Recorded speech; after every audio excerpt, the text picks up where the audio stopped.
EVMs ట్యాంపరింగ్కి సంబంధించి అలాంటి అవకాశాలు ఏమైనా ఉన్నాయా సార్?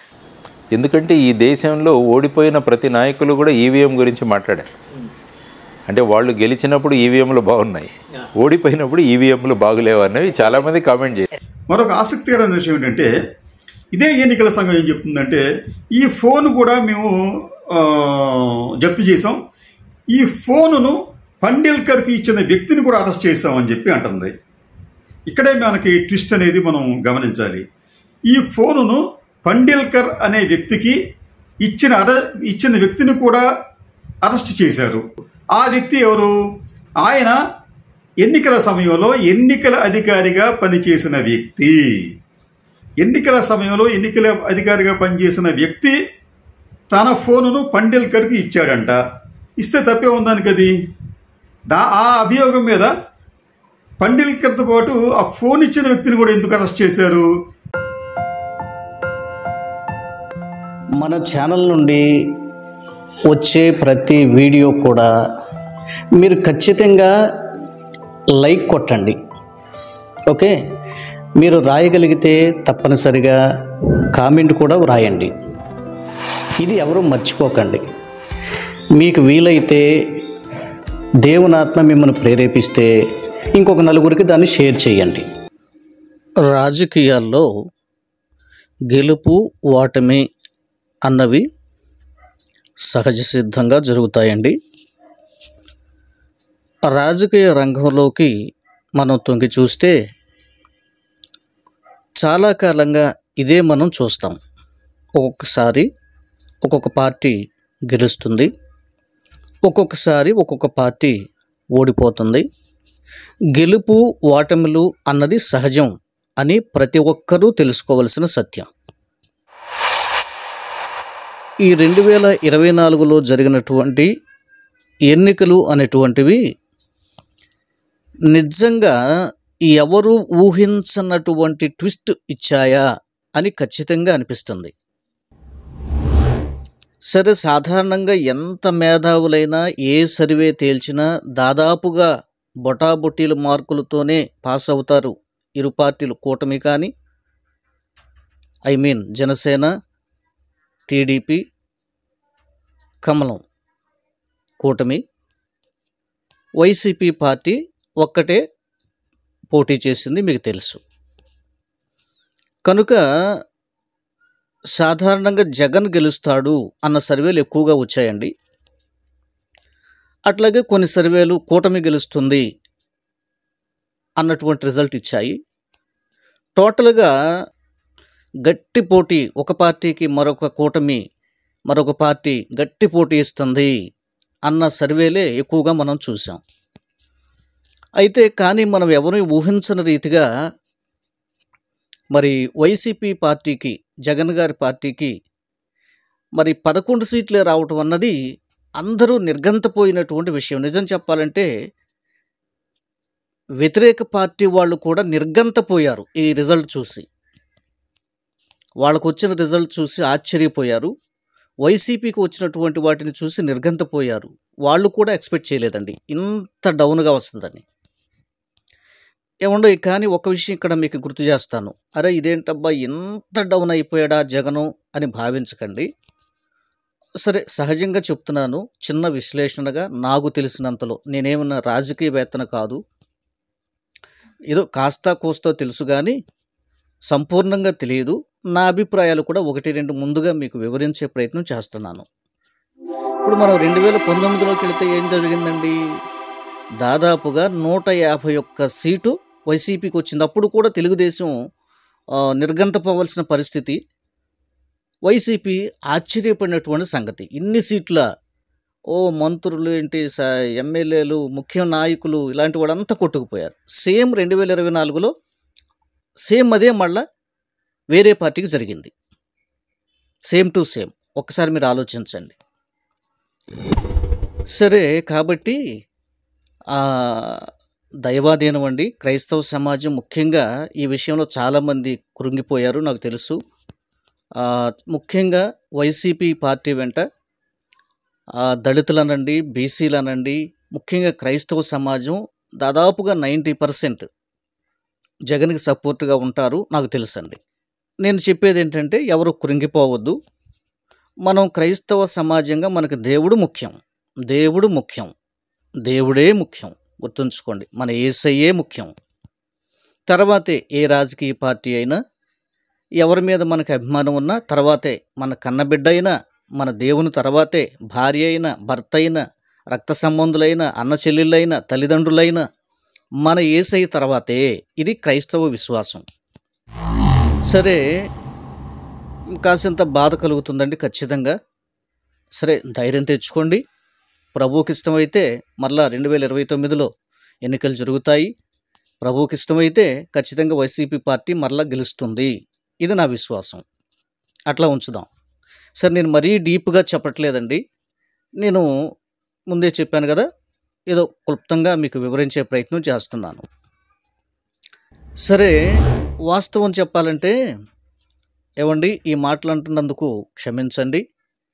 సరే, నా అభిప్రాయం అంటే నేను అనుకుంటే జరిగిపోదు కదండి. కాకపోతే నేనేం ఆశించానంటే తెనాలి ప్రాంతంలో, మా ప్రాంతంలో మరి ఎమ్మెల్యేగా శివకుమార్ గెలిస్తే బాగుంటుంది అని నేను భావించాను.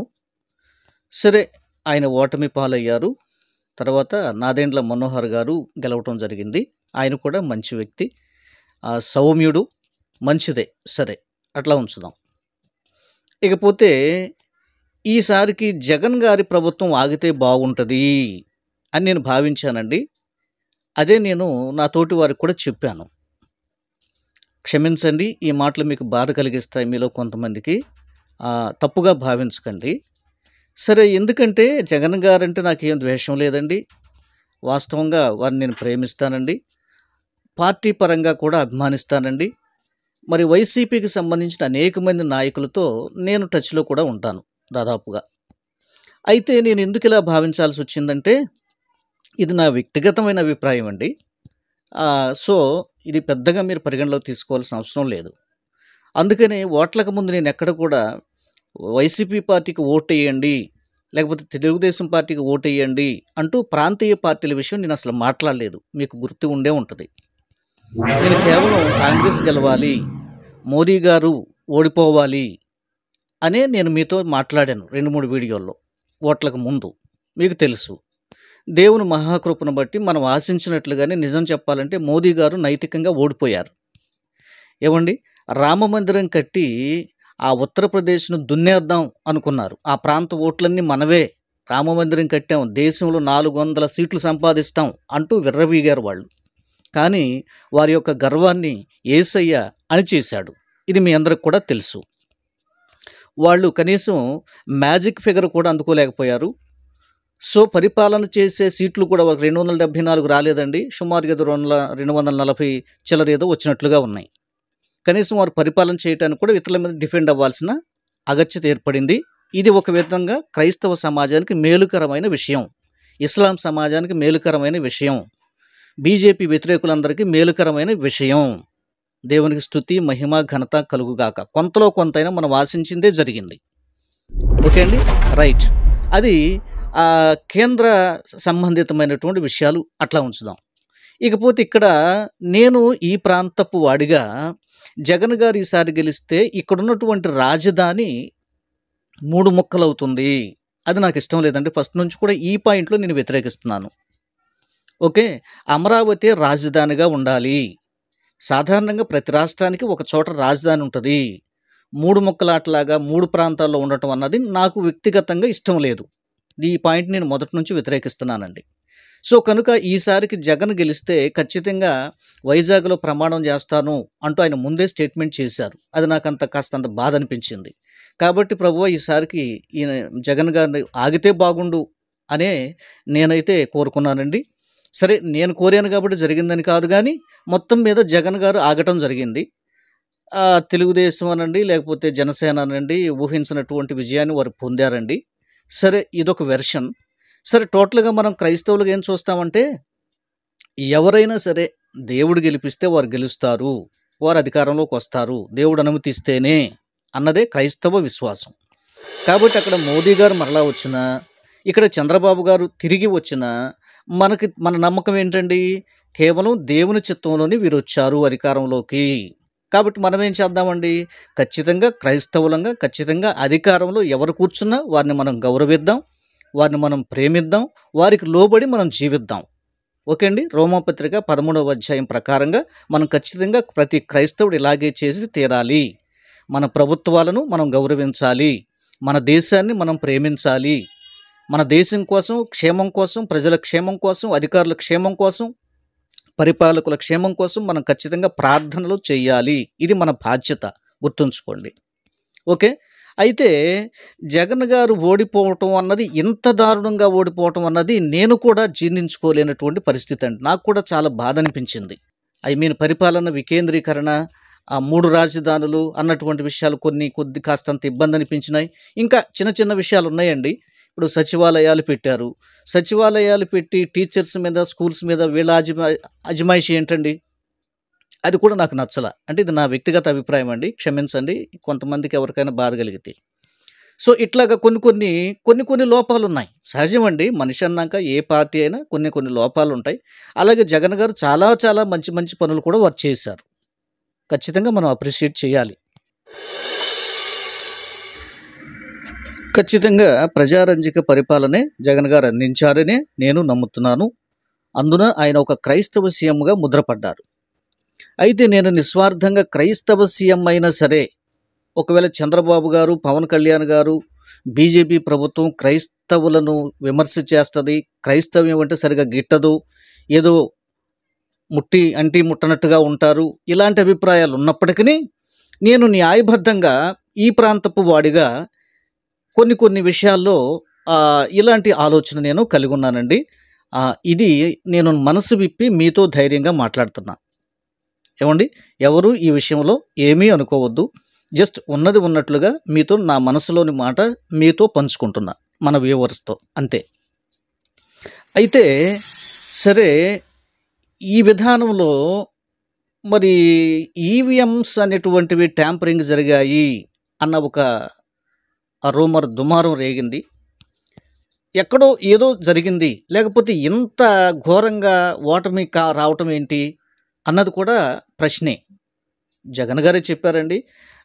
ఆయన కూడా చెప్పడం ఏంటంటే, ఆధారాలు లేవు కానీ ఇది నమ్మశక్యంగా ఈ రిజల్ట్ అనేటువంటివి లేవు, ఎక్కడో ఏదో జరిగింది, మరి తాత అవలు మరి నాకు ఓటేయలేదా, ఇంకా నేను వారికి ఏం చేయాలని వారు ఆశించారో నాకైతే ఏం అర్థం కావట్లేదంటూ ఆయన ఫస్ట్ రియాక్షన్ మనం చూస్తాం. ఏముండే సరే, అందరు ఏమంటున్నారంటే గెలిస్తే సైలెంట్ అవుతారండి, ఓడిపోయినప్పుడు మాత్రం ఈవీఎంలు అంటూ వాటి మీద నెట్టేస్తారు, అది కరెక్ట్ ఒపీనియన్ కాదు, వాళ్ళు గెలిస్తేనే ఏం మాట్లాడరు, ఓడిపోతే మాత్రం ఈవీఎంల ప్రాబ్లం అంటూ మాట్లాడతారంటూ వ్యాఖ్యానాలు చాలా సోషల్ మీడియాలో మనం చూసాం. నిజానికి చంద్రబాబు గారు కూడా ఈవీఎంస్ గురించి మాట్లాడారండి. ఇక్కడ ఈవీఎంలు ప్రపంచంలో ఎవరు వాడరు. ఎందుకు వాడరంటే ఆటోమేటిక్గా మ్యానిపులేట్ చేయడానికి అవకాశాలు ఉన్నాయి ఈవీఎంలు. చిప్పును కానీ ఎవడైతే డిజైన్ చేశాడో, ఎవడైతే దాన్ని మ్యానుఫ్యాక్చర్ చేశాడో వాడు అనుకుంటే దాన్ని కమాండ్ చేసే అవకాశం ఉంది. రెండోది, ఇన్క్రిప్షన్ చేసామన్నా కూడా దాని ఇన్క్రిప్షన్ మళ్ళీ డీకోడింగ్ చేసే అవకాశం కూడా ఉంది. కాబట్టి ప్రజాస్వామ్యం కొంతమంది చేతల్లో ఎందుకు పెట్టాలి? ఈ మధ్యకాలంలో కొంతమంది బజార్లు తిరుగుతున్నారు, మేము డబ్బులు ఇస్తే మేము అంత గెలిపిస్తామని, సీట్లను గెలిపిస్తామనే పరిస్థితికి వచ్చారు. ఎక్కడే పోతుంది ప్రజాస్వామ్యం అడుగుతున్నా. ఇది అందరూ ఆలోచించాల్సిన అవసరం. దేశంలో ఉండే ప్రతి ఒక్క రాజకీయ పార్టీ, ప్రతి ఒక్క పౌరుడు, వేర్ ఇస్ ట్రాన్స్పరెన్సీ. ఓకే, సరే, టోటల్గా ఏమండి ఇది ఇంటర్నెట్తో కనెక్టింగ్ అనేటువంటిది లేదండి, కాబట్టి దేంతో కూడా మనం దీన్ని కనెక్ట్ చేయలేం, కనుక వీటిని హ్యాకర్స్ ఎవరు కూడా హ్యాక్ చేయలేరు అన్న వాదన వినిపించారు కొంతమంది. అబ్బెబ్బే లేదు తూచండి, ఎలాగైనా సరే ఏదో ఒకటి జరుగుతుంది అని కొంతమంది తమ వాదనల్ని ఎప్పటికి కూడా వినిపిస్తూనే ఉన్నారండి. నేను రీసెంట్గా ఒక ముఖ్య నాయకులు ఇద్దరు మాట్లాడిన 2 విషయాలను మీ ముందుకు తేవాలి ఈ వీడియోలో అని నేను భావిస్తున్నా. ఒకటి, జేడి లక్ష్మణ్ నారాయణ గారు, మీ అందరికీ తెలుసండి. మరి ఆయన మంచి పేరున్నటువంటి వ్యక్తి, చక్కటి వాగ్దాటి కలిగిన వ్యక్తి. ఆయన కూడా ఏదో పార్టీ కొత్తగా పెట్టినట్టున్నారండి, జై భారత్ అనే పేరుతో ఏదో పార్టీ కూడా పెట్టినట్టుగా ఉన్నారు. సరే, ఆయన ఒపీనియన్ అడిగినప్పుడు ఒక ఇంటర్వ్యూ చేశారండి. నేను అవి చూపించే ప్రయత్నం చేస్తాను. మరి కాపీరైట్ పడే అవకాశాలు ఉన్నాయి కనుక ఏదైనా చిన్న చిన్న మార్పులు చేసి మీకు వినిపించే ప్రయత్నం చేస్తా. టోటల్గా సారాంశం మీ దగ్గర చేరేటట్లుగా చూస్తా. ఓకే, ఆయన తన అభిప్రాయంలో ఏం చెప్పారు అని మీరు వినండి. ఆయన అభిప్రాయం ఏంటంటే ఈవీఎం ట్యాంపరింగ్ జరగటం దాదాపుగా అసాధ్యం, అయితే సుసాధ్యం కూడా ఉంది అన్నదే ఆయన సారాంశం. టోటల్గా ఈవీఎంలు ట్యాంపరింగ్ జరిగి ఉండదు అని నేను భావిస్తున్నాను, కానీ జరిగే ఛాన్స్ ఉంది అంటూ చెప్పడం సారాంశం. ఆయన విశ్లేషణ వినండి, చాలా అద్భుతంగా ఉంది, వినండి. తర్వాత రెండో జర్నలిస్ట్ అండి, ఆయన మంచి సీనియర్ జర్నలిస్ట్, కృష్ణరాజు గారు అనుకుంటాను ఆయన పేరు. ఆయన ఈవీఎంను ట్యాంపరింగ్ చేశారు, దానికి ఒక యాప్ అనేటువంటిది క్రియేట్ అయ్యింది, ఆ యాప్ ద్వారా దాన్ని కంట్రోల్ చేయొచ్చు, ఈ సేమ్ ఇది ముంబైలో ఎక్కడో దీని మీద కేసు నడుస్తుంది, ఇది ప్రూవ్ అయ్యింది, ఇది వాస్తవమే. దీని ప్రకారంగా కనుక ఏమండి, నేను ఆ విశ్లేషణ విన్నాను, ఆయన చెప్పిన విశ్లేషణ ప్రకారంగా చూస్తే ఖచ్చితంగా ఈవీఎం ట్యాంపరింగ్ జరిగి తీరింది, ఖచ్చితంగా. అది ఎలాగో ఆ రెండోది కనుక మీరు వింటే 100% ఇప్పుడు ఈ విషయం నాతో మీరు ఏకీభవిస్తారు. అంటే ఇప్పుడు నేను రెండు విన్న తర్వాత ఫైనల్ డెసిషన్, నా డెసిషన్ ఏంటంటే ఖచ్చితంగా ఈవీఎంస్ అనేటువంటివి ట్యాంపరింగ్ చేశారు, ఇందులో సందేహం లేదు. ఇది నా అభిప్రాయం అండి, ఒక పౌరునిగా. ఏముండో ఏదో ఆధారాలు అవి ఇది అని కాదు, మీడియాలో వచ్చినటువంటి కథనాలను ఆధారం చేసుకునే ఆ కథనాలు ఏంటో మీకు చూపిస్తా. ఆ కథనాల్లో ఆధారాలు కూడా వాళ్ళు చూపిస్తున్నారు. ఓకే, ఇది విషయం. కనుక దీని విషయంలో ఏమండి, మరి ఈవీఎం ట్యాంపరింగ్ జరిగితే మరొక ప్రశ్నలు లేవనెత్తున్నారండి. మరి మోదీ గారు కావలసిన సీట్లు సంపాదించుకోవచ్చు కదండి, మరి ఆయన ఓడిపోవటం ఎందుకండి? తర్వాత అయోధ్యలో ఓట్లు సంపాదించుకోవచ్చు కదండి, అసలు అయోధ్యలో రామ మందిరం కడితే అక్కడ పూర్తిగా ఓడిపోయారు ఏంటండి అనే ప్రశ్నలు కూడా తలెత్తుతాయి. ఏముండవు, దీనికి సొల్యూషన్ చెప్తున్నా వినండి. ఒకవేళ ఎవరైనా ఈవీఎం ట్యాంపరింగ్ చేస్తే, ఉదాహరణకి ఉండవల్లి గారు ఒక విషయం చెప్పారు. ఒక ప్రాంతం నుంచి ఒక ఆయన ఫోన్ చేసి, ఏమండి మా ప్రాంతంలో ఎప్పుడు కూడా ఓటింగ్ జరగదు, నేనే రిగ్గింగ్ చేస్తాను, సుమారుగా మా ఓట్లు ఒక 1000 ఉంటాయి అనుకోండి, ఉంటే మేమేం చేస్తాం, నేనే లోపలికి వెళ్ళి రిగ్గింగ్ చేస్తా, మొత్తం ఎవరో వచ్చి ఓట్ చేసే పనే ఉండదు. అయితే ఈసారి ఎన్నికల్లో ఆ పార్టీ నుంచి ఈ పార్టీకి వచ్చాడంట. అందుకని తనకి ఇష్టమైన పార్టీకి ఒక 600 ఓట్లు వేసి, ఇష్టం లేని పార్టీకి ఒక 300-400 ఓట్లు వేసాడంట. ఎందుకని? అనుమానం రాకుండా ఉండటానికి. కానీ ఊహించని రీతిగా ఈ ఓట్లు అటు ఇట్లు పడి ఆ ఫలితం తలకిందులైంది అని ఫోన్ చేసి చెప్పాడంట. అరే బాబు, మరి మీడియా ముందుకు వచ్చామని చెప్తావంటే, అయ్యయ్యో నేను ఎట్లా చెప్తానండి, మీడియా ముందుకు వచ్చాను అన్నాడంట. ఇది ఒక ఉదాహరణ, ఉండవల్లి గారు స్వయంగా చెప్పిన మాటలండి. ఓకే, సరే, ఇలాగే మనం ఆలోచన చేస్తే మోదీ గారు ఎందుకు గెలవట్లేదండి అంటే, నా అంచనా ప్రకారం ఏంటంటే వీళ్ళు ఒక లిమిట్లోనే యాప్ ద్వారా కంట్రోల్ చేసి తమకు అనుకూలంగా ఓట్లు తెచ్చుకోవాలి. లిమిట్ దాటితే పూర్తిగా అనుమానాలు వస్తాయి కదా. కాబట్టి ట్యాంపరింగ్ చేసేటప్పుడు కూడా చాలా జాగ్రత్తగా, అవసరం ఉన్న చోట అక్కడక్కడ మాత్రమే ట్యాంపరింగ్ చేసి తమకు అనుకూలంగా ఓట్లు వచ్చే విధంగా వీళ్ళు ప్రయత్నం చేస్తారు. గుర్తుంచుకోండి. పూర్తిగా రిగ్గింగ్ చేసినట్టుగా అన్నీ కొట్టేశారనుకోండి, అనుమానాలు వచ్చేస్తాయి కదా, తర్వాత మళ్ళా రీ ఎన్నికలు వచ్చేస్తాయి. సో అందుకని వీళ్ళు ఒకవేళ రిగ్గింగ్ చేసిన, యాప్ ద్వారా కంట్రోల్ చేసిన, వాళ్ళకు ఓటింగ్ తెచ్చుకున్న, ఈవీఎంలను ట్యాంపరింగ్ చేసిన మితంగానే చేస్తారు. అయితే మరి ఉత్తరప్రదేశ్లో రామ మందిరం దగ్గర అస్సలు సీట్లు లేకుండా మొత్తం చాలా చప్పబడిపోయారు కదండి. అంటే వీళ్ళకి ఒక గర్వం ఉంది, మనం ఇక్కడ మందిరం కట్టాం, దేవాలయం కట్టాం, వీళ్ళంతా మనకే ఓట్లేస్తారు, ఇక్కడ మనం ఏమి యాప్తో ఈవీఎం ట్యాంపరింగ్ చేయాల్సిన అవసరమే లేదని వాళ్ళు ఊహించుంటారు కదా. అయితే వాళ్ళ ఊహ కందన విధంగా అక్కడ హిందూ ప్రజలందరూ కూడా ఎక్కువగా మరి అఖిలేష్ యాదవ్కి, వారి పార్టీకి, సమాజ్వాదీ పార్టీకి ఓటేశారు. ఇది ఇక్కడ రీజన్ అండి, మీకు అర్థమైందా? కాబట్టి వాళ్ళకి అనుకూలంగా ఉన్న చోట కొంత మేరే చేశారు. అక్కడికి వాళ్ళ ఊహ ఏంటండి, మనకు 400 దాకా సీట్లు వస్తాయి, ఏం పర్వాలేదు, మనం ఓవర్గా ట్యాంపరింగ్ చేయాల్సిన అవసరం లేదు అని భావించుండొచ్చు. అందుకని లిమిట్గా మోదీ గారి ప్రభుత్వం అలా చేసి ఉండొచ్చు. ఆ పార్టీ, ప్రభుత్వం కాదండి, పార్టీ. ఇది నా అభిప్రాయం మాత్రమేనండి, అర్థమైందా? సో అలాగున మన యొక్క రాష్ట్రంలో కూడా ఇలాగే మరి ట్యాంపరింగ్ జరిగే అవకాశాలు ఉన్నాయి అని ఈ వార్తా కథనం వచ్చిన తర్వాత ఇది నిన్నే రీసెంట్గా నిన్న సాయంత్రమే వచ్చిందండి. బాగా వైరల్ అవుతుందండి. మీకు అవి చూపిస్తాను. ఆధారాలు ఏంటన్నా నేను చెప్పటం కాదు, కానీ మీరే స్వయంగా ఆయన మాటలతో వినండి. ఆధారాలతో సహా చూపించి మీతో మాట్లాడేటువంటి ఆ క్లిప్ను మరి కాపీరైట్ పడకుండా మ్యాక్సిమం అక్కడ నేను కూడా కనిపిస్తూనో లేకపోతే ఏదో ఒకటి చేసి మీకు వినిపించే ప్రయత్నం చేస్తా. ఓకేనా? సరే, టోటల్గా ఇప్పుడు నా అభిప్రాయాలన్నీ మీతో షేర్ చేశానండి, దాదాపుగా క్లుప్తంగా. కనుక మీరేమంటారు? నా అభిప్రాయాలతో మీరు ఏకీభవిస్తున్నారా లేదా అన్నది కూడా కామెంట్ రాయండి. జగన్ గారి ప్రభుత్వం ఈసారికి ఆగితే మంచిదే. ఈ ప్రాంతవాడిగా ఈ ప్రాంతంలో రాజధాని డెవలప్ అవుతుంది. ఓకే, ఇంకా కొన్ని కారణాలు ఉన్నాయండి, ఇంకా కొన్ని రీజన్స్ ఉన్నాయి. సో ఇవన్నీ సర్దుబాటు అవుతాయి, చక్కరపడతాయి. కనుక ఇలాగ నేను భావించాను. ఈ విషయంలో మీ అభిప్రాయం ఏంటి?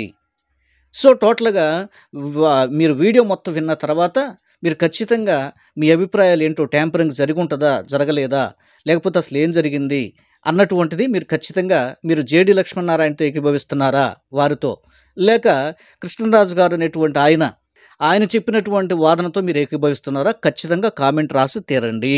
ఓకే అండి, thank you, God bless you. YCP నాయకులు కొంతమంది మీడియా ముందుకు వచ్చి ఇది ఈవీఎంల ట్యాంపరింగ్ వలన జరిగింది, ఈవీఎంలను ట్యాంపరింగ్ చేశారు అంటే, కొంతమంది ఒక నాయకుడు ఎవరో అన్నారు, చంద్రబాబు నాయుడు గారు అంటే ఎవరితోనో మాట్లాడి సింగపూర్లో ఉండి సింగపూర్ నుంచి ట్యాంపరింగ్ చేయించారు, అలా మార్చారు కాబట్టి వాళ్ళకి అనొచ్చే, ఎందుకంటే మేము ఇంత వెల్ఫేర్ చేసాం, ప్రజల గుండెల్లోకి చొచ్చుకొని వెళ్ళాం, అలాంటిది మాకు కాకుండా వాళ్ళకి ఎలాగా ప్రజలు వేస్తారు, ఎందుకంటే ప్రజలంతా మాతోనే ఉన్నారు అన్నట్టు కొన్ని విమర్శలు అయితే చేశారు. అంటే ఈవీఎంస్ ట్యాంపరింగ్కి సంబంధించి అలాంటి అవకాశాలు ఏవైనా ఉన్నాయా సార్? ఎందుకంటే ఈ దేశంలో ఓడిపోయిన ప్రతి నాయకులు కూడా ఈవీఎం గురించి మాట్లాడారు. అంటే వాళ్ళు గెలిచినప్పుడు ఈవీఎంలు బాగున్నాయి, ఓడిపోయినప్పుడు ఈవీఎంలు బాగులేవు అన్నవి చాలామంది కామెంట్ చేశారు. 2019లో టీడీపీ నాయకులు కొంతమంది కూడా కామెంట్ చేసినట్టున్నారు. ఎందుకంటున్నానంటే జనరల్గా ఓటమికి ప్రధానమైన కారణం చూపించడానికి ఈవీఎంల మీద కానీ ఈవీఎంల గురించి కూడా ఒక క్లారిటీ రావాలని చెప్పేసి అప్పుడు సుప్రీంకోర్టులో కూడా ఒక పిల్ వేయడం జరిగింది. ఆ తర్వాత సుప్రీంకోర్టు కూడా ఐ థింక్ ఎలక్షన్ కమిషన్ వారు కూడా వీరందరి పార్టీలను పిలిపించి మీరు ప్రూవ్ చేయండి అని చెప్పారు. కానీ ఎక్కడ కూడా ప్రూవ్ జరగలేదు, అందులో ఎవరు కూడా దాన్ని సూచించలేకపోయారు. కానీ ఏంటంటే ఇలాంటి అనుమానాలు వస్తుంటాయి సర్వసాధారణంగా.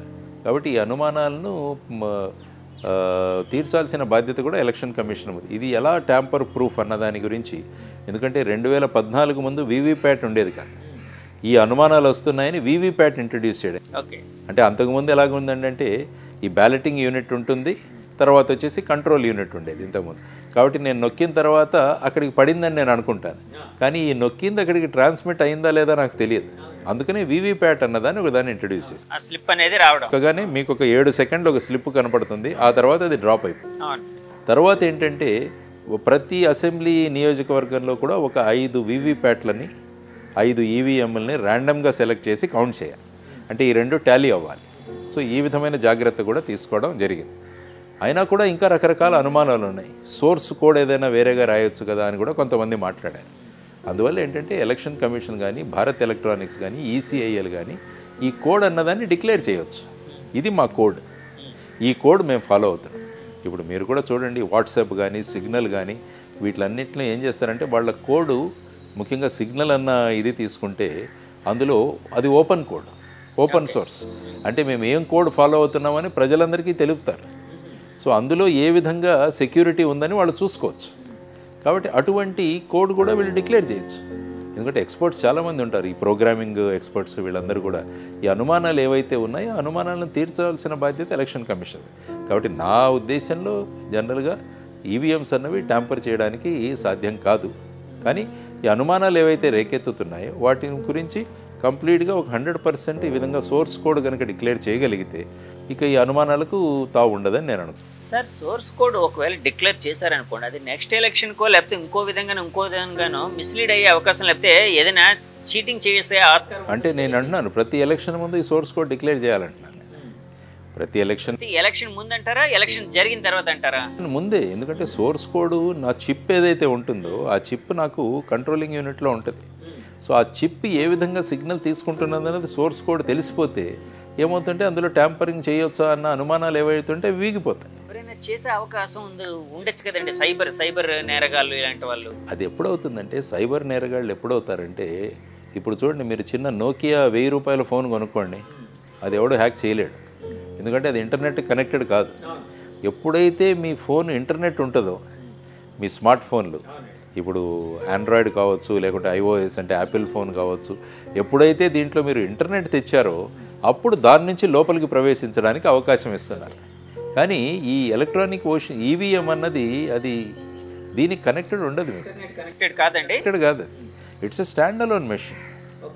మీ నోకియా 1000 రూపీస్ లాగా అందులో ఓన్లీ ఉన్నదొకటి ఈ చిప్.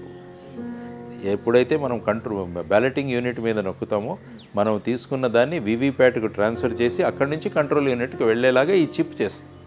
సో ఈ చిప్ కోడ్ అన్నది ఇంపార్టెంట్. కాబట్టి ఆ చిప్ కోడ్ నెక్స్ట్ ఎలక్షన్ నుంచి డిక్లేర్ చేయొచ్చు. ఈ సాఫ్ట్వేర్ ఎక్స్పర్ట్స్ కానీ ప్రోగ్రామింగ్ ఎక్స్పర్ట్స్ కానీ ఆ చిప్ కోడ్ని వెరిఫై చేయొచ్చు ఎక్కడైనా ట్యాంపరింగ్ జరుగుతుందా. ఎందుకంటే ఎన్నికలు ఎప్పుడు కూడా వితౌట్ ఎనీ డౌట్ జరగాలి అన్నది మనం అనుకుంటాం. కాబట్టి నా ఉద్దేశం ఈవీఎంస్ అన్నవి ట్యాంపర్ చేయలేరు అన్నది నా ఉద్దేశం. సార్, ఈవీఎంలు మన దేశంలో మాత్రమే అంటే ఎలక్షన్స్లో ఉపయోగిస్తున్నారా? ప్రపంచ దేశాల్లో ఎక్కువ మంది లేదు, ప్రపంచ దేశాల్లో చాలా దేశాల్లో మెజారిటీ దేశాల్లో ఉపయోగించట్లేదు. ఎందుకంటే ముఖ్యంగా జనాభా ఒకటి తీసుకోండి. మన దగ్గర ఉన్న జనాభా ఇప్పుడు 145 కోట్ల మంది ఉన్నాం. అందులో సుమారుగా 90-92 కోట్ల ఓటర్లు. సో ఇంతకుముందు బ్యాలెట్ సిస్టమ్ పెట్టేవాడు, దానికి 2-3 రోజులు ఆ కౌంటింగు ఇవన్నీ కూడా అయ్యేది. కాబట్టి ఇప్పుడు ఈ కొత్త విధానాన్ని తీసుకొచ్చాం త్వరగా ముగించడానికి అన్న ఉద్దేశంతో తీసుకొచ్చాం. ఇప్పటికీ చాలామంది డిమాండ్ ఉంది, మళ్ళీ బ్యాలెట్ పేపర్కే వెళ్ళిపోదాం మనము. బ్యాలెట్ పేపర్లో కూడా ఇప్పటిలాగా 30-35 మంది నిలబడుతుంటే వాటిలన్నిటి కూడా పెద్ద బ్యాలెట్ షీట్ న్యూస్ పేపర్ సైజులో అవుతుంది. వాటిలన్నింటినీ ఫోల్డ్ చేయడం, మళ్ళీ వేయడము, ఇవన్నీ కూడా చాలా పెద్ద కౌంటింగ్ ముందు వాటిని తీయాలి, చూడాలి, బండల్స్ చేయాలి, మిక్స్ చేయాలి. ఇవన్నీ కూడా ఎన్ని రోజులు పట్టేది మేము కొన్ని ఎన్నికలకు చూసాం. అందులో 3 రోజులు 4 రోజులు కౌంటింగ్ జరుగుతూనే ఉండేది. ఇప్పుడు ఏమైంది, ఎలక్షన్స్ మొదలవుతే సాయంత్రానికి మధ్యాహ్నానికి అంతా కూడా తెలిసిపోతున్నాయి రిజల్ట్స్. కానీ దీంట్లో ఏంటంటే ఎక్కడ అనుమానాలు లేకుండా తీసుకురావాల్సిన బాధ్యత అటు ప్రభుత్వానికి ఇటు ఎలక్షన్ కమిషన్ కూడా ఉంది. సార్, ఇప్పటి వరకు రిజిస్టర్ అయిన కేసెస్ కానీ లేకపోతే ఏదైనా విషయాల్లోని అంటే ఈవీఎంలు వేరే దేశాల్లో ఎక్కడైనా ట్యాంపరింగ్ అయినట్టు ఇట్లాంటి అంటే ఏమైనా జరిగిన సంఘటనలు ఏమైనా ఉన్నాయండి? ఎక్కడ నేను చూసినంత మటుకు ఈ ట్యాంపరింగ్ విషయాలు ఎక్కడ నేను గమనించగా అనుమానాలే ఉన్నాయి. అనుమానాలు వ్యక్తం చేస్తూ ఉన్నారు చాలా. ఎందుకంటే ఎప్పుడైతే ఎలక్ట్రానిక్ మెషిన్ ఉందో, ఎప్పుడైతే ఒక చిప్ ఉందో, ఎప్పుడైతే ఒక కోడింగ్ లాంగ్వేజ్ ఉందో, ఆ కోడింగ్ని పర్టికులర్ వ్యక్తులు ఏర్పాటు చేస్తారని వస్తుందో, ఏ సంస్థలు అయితే తయారు చేస్తున్నారో ఆ సంస్థల్లో ఉన్న వాళ్ళు ఎవరు, వీటన్నిటి మీద అనేక అనుమానాలు వ్యక్తం చేస్తుంటారు. కానీ కాంక్రీట్గా ఎవరు ఏమీ ప్రూవ్ చేయలేదు ఇప్పటివరకు. ముఖ్యంగా ఏంటంటే ఎవరైతే ఓడిపోతారో వాళ్ళు ఈవీఎంస్ వల్లే ఓడిపోయామన్నది ఇంకొక కొత్తగా ఈ మధ్య మాట్లాడుతున్నాం. సో కూటమి గెలవడానికి ఈవీఎంలు కారణం కాదు, ప్రజలే కారణం అని మీరు అంటారు, అంతే కదండి? Until unless it is proved. Okay, మీరు ప్రూవ్ చేస్తే తప్ప. ఆ మధ్య ఒక పర్సన్ ఎవరో ఒక ఆయన అప్పట్లో ఒక ఈవీఎం ఎక్కడి నుంచో తీసుకుని వెళ్ళి ఇది ట్యాంపరింగ్ చేయొచ్చని ఏదో డెమాన్స్ట్రేట్ చేసినట్టు కొన్ని వార్తలు రావడం, అతన్ని అరెస్ట్ చేయడం, అతని మీద కేసు పెట్టడం కూడా జరిగింది. దానికోసం మీకు ఏమైనా ఐడియా ఉందా సార్? గుర్తుందా సార్? ఇప్పుడు చదివాను కానీ, బట్ అదేంటంటే అఫీషియల్గా మీరు ఏదైనా చేయాలంటే బీఏఎల్ కానీ ఈసీఏఎల్ కానీ తయారు చేసిన ఈవీఎం తీసుకొని దాని మీద డెమాన్స్ట్రేట్ చేయాలి. ఈవెన్ ఇప్పుడు ఈ సంస్థలు కూడా ఓపెన్గా ఛాలెంజ్ ఇవ్వచ్చు. ఎస్, మేము మా మెషిన్ ఇస్తాము, మా చిప్ ఇస్తాము, ఎవరైనా ప్రూవ్ చేయండి అని. అప్పుడు ఏంటంటే కాన్ఫిడెన్స్ పెరుగుతుంది. సో ఆ విధంగా కూడా చేయొచ్చు.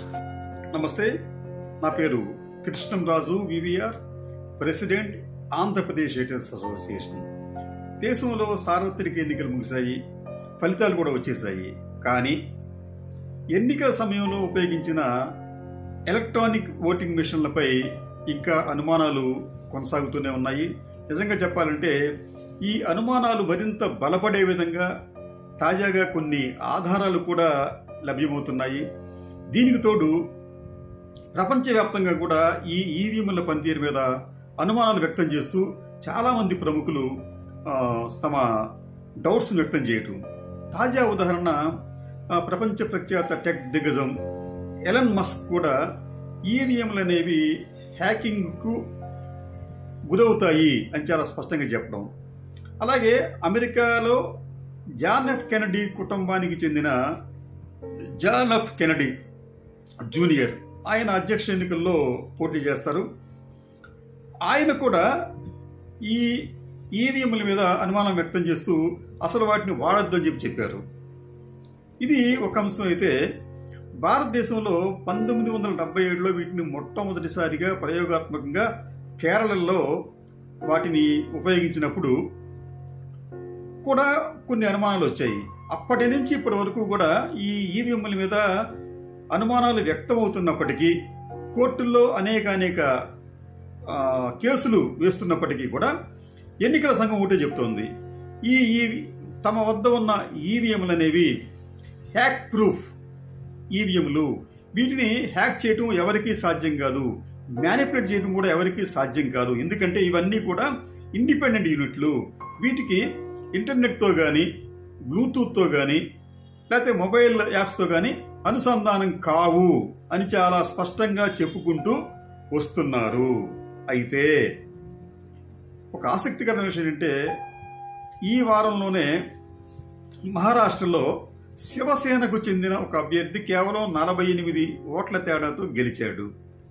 ఈ గెలుపుకు సంబంధించి ఆయన బావమరిది ఆయన మంగేష్ పండిల్కర్ అనే ఒక వ్యక్తి కౌంటింగ్ సమయంలో ఒక మొబైల్ సహాయంతో కౌంటింగ్ కేంద్రంలోకి వెళ్ళి అక్కడి ఓటింగ్ మిషన్ను హ్యాక్ చేశారు అన్నది ఒక అభియోగం.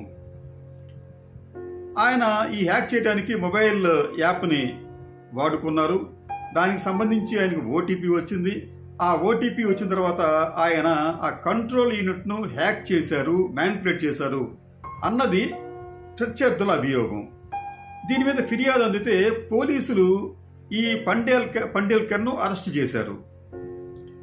ఇది కూడా ఏం జరిగిందంటే, ఈసీ ఇచ్చిన ఫిర్యాదు మేరకు ఈసీ ఏముంటుందంటే, పోలింగ్ కేంద్రంలోకి సెల్ ఫోన్తో ప్రవేశించడం నేరం కాబట్టి ఆ నేరం మీద మేము ఫిర్యాదు ఇచ్చాము, పోలీసులు అరెస్ట్ చేశారని చెప్పి అంటుంది. అయితే ఇక్కడ మరొక ఆసక్తికరమైన విషయం ఏంటంటే, ఇదే ఎన్నికల సంఘం ఏం చెప్తుందంటే, ఈ ఫోన్ కూడా మేము జప్తు చేసాం, ఈ ఫోనును పండేల్కర్కి ఇచ్చిన వ్యక్తిని కూడా అరెస్ట్ చేశామని చెప్పి అంటుంది.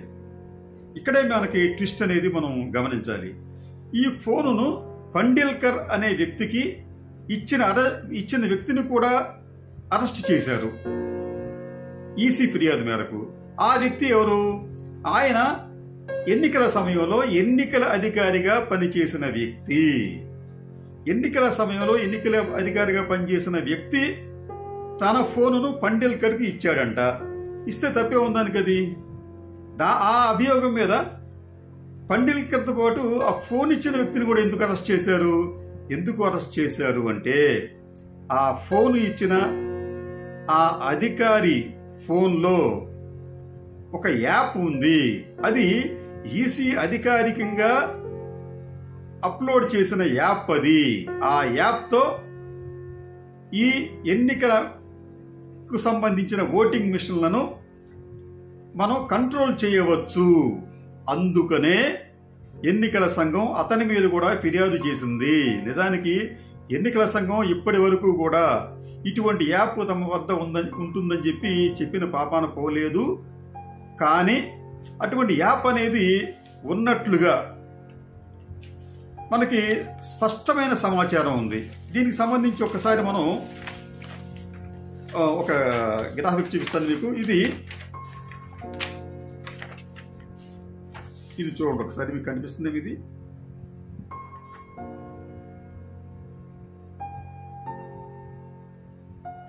ఇది manual on electronic voting machine అనే ఒక మాన్యువల్కి సంబంధించిన ముఖ చిత్రం.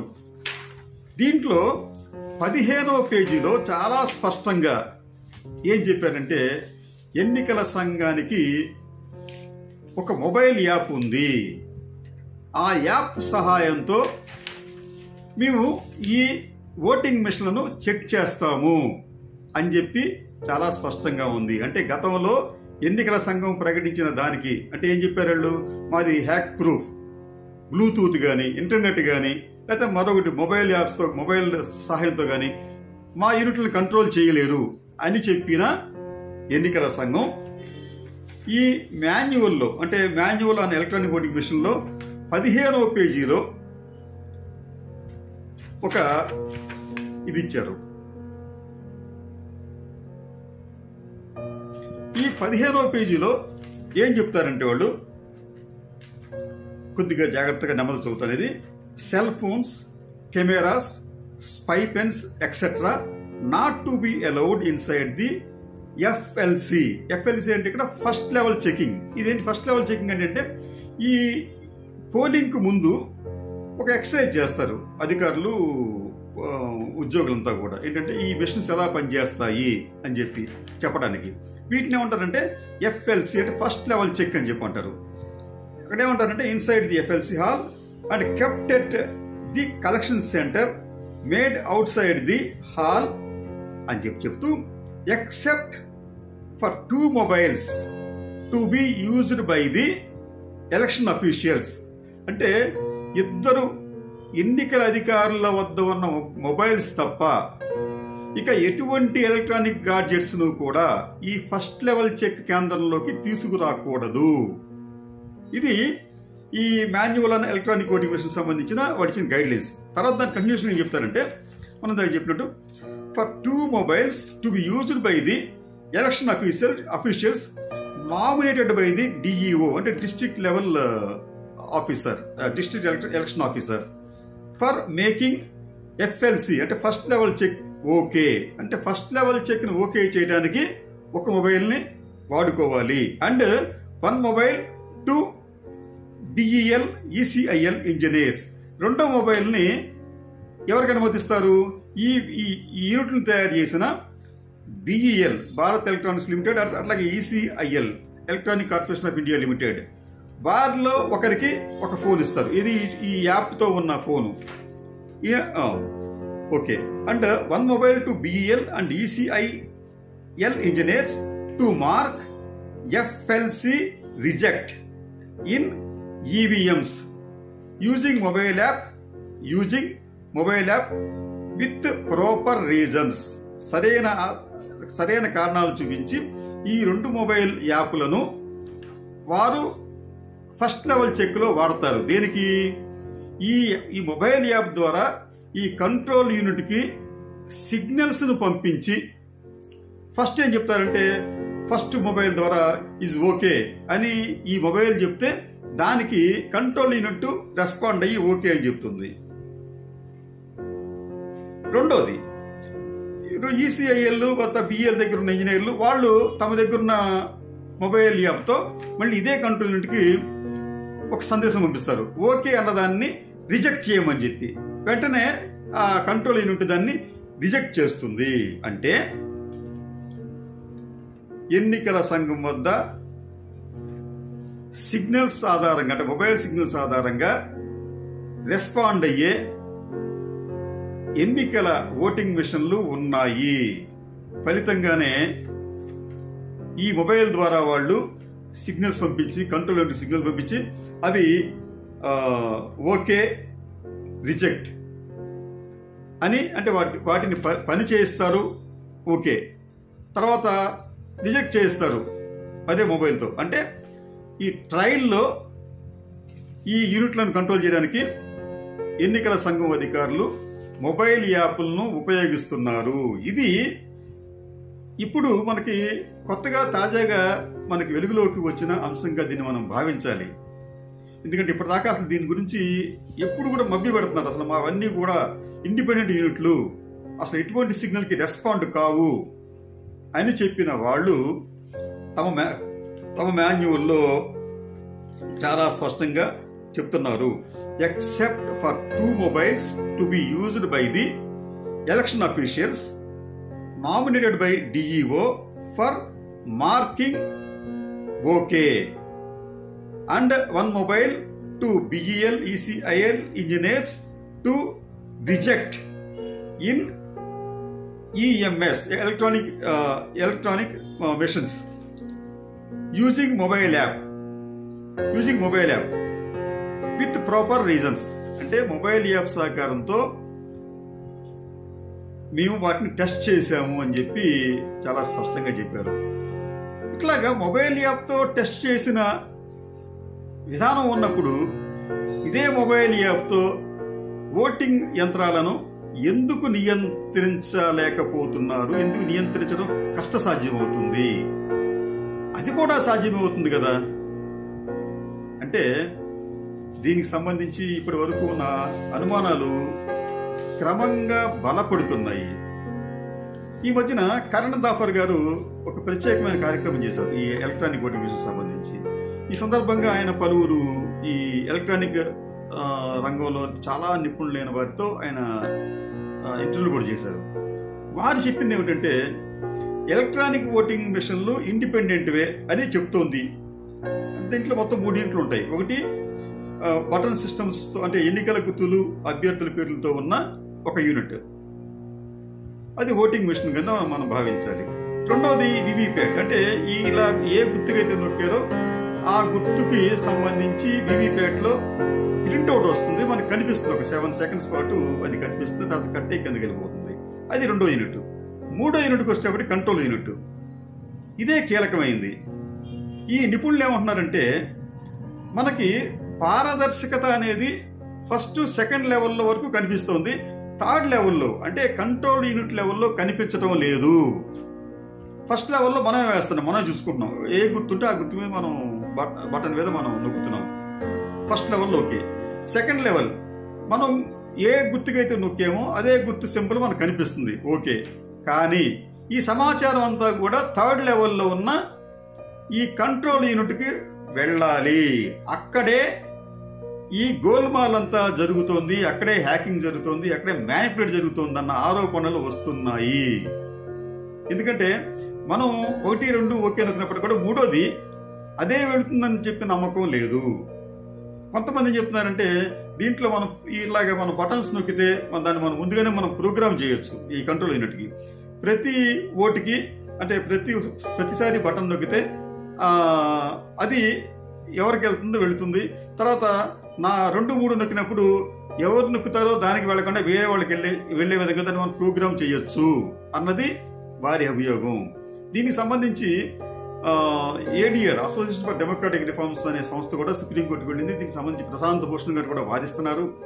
ఏది ఏమైనప్పటికీ కూడా ఈ ఎలక్ట్రానిక్ ఓటింగ్ మిషన్స్ అనే వాటి మీద నిజానికి సామాన్యులకు పెద్దగా అనుమానం లేకపోయినప్పటికీ విజనరీగా పేరు పొందిన చంద్రబాబు నాయుడు గారికి కూడా అనుమానాలు ఉన్నాయి. ఆయన కూడా చిప్స్ మ్యానిపులేట్ చేయవచ్చు అని చెప్పి గతంలో చెప్పారు. ఆయన దగ్గర సాంకేతిక సలహాదారుగా పనిచేసిన వేమూరి హరికృష్ణ ప్రసాద్ గారు కూడా ఇదే విషయాన్ని ఆయన ప్రూవ్ చేశాడు. ఆయన ప్రూవ్ చేసినందుకు అమెరికాలోని శాన్ ఫ్రాన్సిస్కోలో ఆయనకి ది పైనీర్ అవార్డు కూడా ఇచ్చారు. ఇవన్నీ చూస్తూ ఉంటుంటే ఈ ఎలక్ట్రానిక్ ఓటింగ్ మిషన్స్ మీద ఎంత నమ్మకం ఉన్నప్పటికీ కూడా అపనమ్మకం కలిగించే అంశాలు కూడా క్రమంగా వెలుగులోకి వస్తున్నాయి. అసలు ఈ మొబైల్ యాప్కు సంబంధించిన సమాచారాన్ని ఎన్నికల సంఘం ప్రస్తావించాలి. ఎన్నికల సంఘం దాని గురించి వివరణ ఇవ్వాలి. అసలు ఈ మొబైల్ యాప్ అనేది ఉందా లేదా అంటే ఉంది. ఇదే విషయాన్ని చాలా స్పష్టంగా manual on electronic voting machine 15వ పేజీలో టాప్ పేరాలో చాలా స్పష్టంగా ఇచ్చారు. యూజింగ్ మొబైల్ యాప్ అని. యూజింగ్ మొబైల్ యాప్ అంటే ఎవరు దయచేశారు ఆ మొబైల్ యాప్ని? ఎన్నికల సంఘం చేసింది. ఎందుకు చేసింది? ఈ ఈవీఎంలను చెక్ చేయడానికి. ఈ ఈవీఎం చెక్ చేయాలంటే మొబైల్ యాప్లోంచి ఈ సిగ్నల్స్ అనేవి ఈవీఎంకి వెళ్ళాలి. అంటే ఈవీఎంస్ అనేవి సిగ్నల్స్ రిసీవ్ చేసుకుంటున్నాయి. ఓకే అంటే ఓకే అంటుంది, రిజెక్ట్ అంటే రిజెక్ట్ చేస్తుంది. మొత్తం సమాచారం అంతా కూడా రిజెక్ట్ చేస్తుంది. ఈ మొబైల్ యాప్ అనేది ఈ కంట్రోల్ యూనిట్కి అనుసంధానమై ఉంది అని చెప్పడానికి ఎన్నికల సంఘమే తమ దగ్గర ఒక యాప్ ఉందని చెప్పి చెబుతోంది. అయితే ఈ యాప్కు సంబంధించి ఇప్పటి వరకు కూడా ఎన్నికల సంఘం బహిరంగంగా ఎటువంటి ప్రకటన చేయలేదు. అంటే అసలు ఆ యాప్ ఏమిటి, దాన్ని ఎందుకు రూపొందించారు, ఎవరు రూపొందించారు, అది ఎవరి దగ్గర ఉంటుంది, ఇవన్నీ కూడా వాళ్ళు దానికి సంబంధించి ఒక ఎక్స్ప్లెనేషన్ ఇవ్వాలి. మీకు మహారాష్ట్రలో జరిగింది ఇదే. మహారాష్ట్రలో జరిగింది ఏంటంటే ఒక వ్యక్తి ఓటింగ్ దాంట్లోకి వెళితే, మన ఓటింగ్ సెంటర్లోకి వెళితే, కౌంటింగ్ సెంటర్లోకి వెళితే అతను అరెస్ట్ చేశారు. ఎందుకు అరెస్ట్ చేశారు? అతను తన దగ్గర ఉన్న మొబైల్తో వాడితే కాదు, ఎవరో ఒక ఎన్నికల సంఘం అధికారి దగ్గర ఉన్న మొబైల్ను వాడటం వలన ఈ ఓటీపీ వచ్చింది. ఈ ఓటీపీ వచ్చిందంటే మొబైల్తో ఈ కంట్రోల్ యూనిట్లను మ్యానిపులేట్ చేయడం సాధ్యమేనన్న భావన కలుగుతోంది. అందుకనే ఈ ఎన్నికల సంబంధించిన ఫిర్యాదులో ఈ పండేల్కర్ అంటే ఈ శివసేన అభ్యర్థి ఎవరైతే ఉన్నారో అతని బావమరిదితో పాటు అతనికి ఈ మొబైల్ ఇచ్చిన ఎన్నికల అధికారిని కూడా అరెస్ట్ చేశారు. అంటే దీనికి సంబంధించి ఈ అనుమానాలు క్రమంగా మరింత బలపడుతున్నాయి. కాబట్టి ఇప్పటికైనా ఎన్నికల సంఘం ప్రజలకు అక్కడ ఏం జరుగుతుందో వాస్తవాలను వెల్లడి చేయవలసిన ఆవశ్యకత ఎంతైనా ఉంది.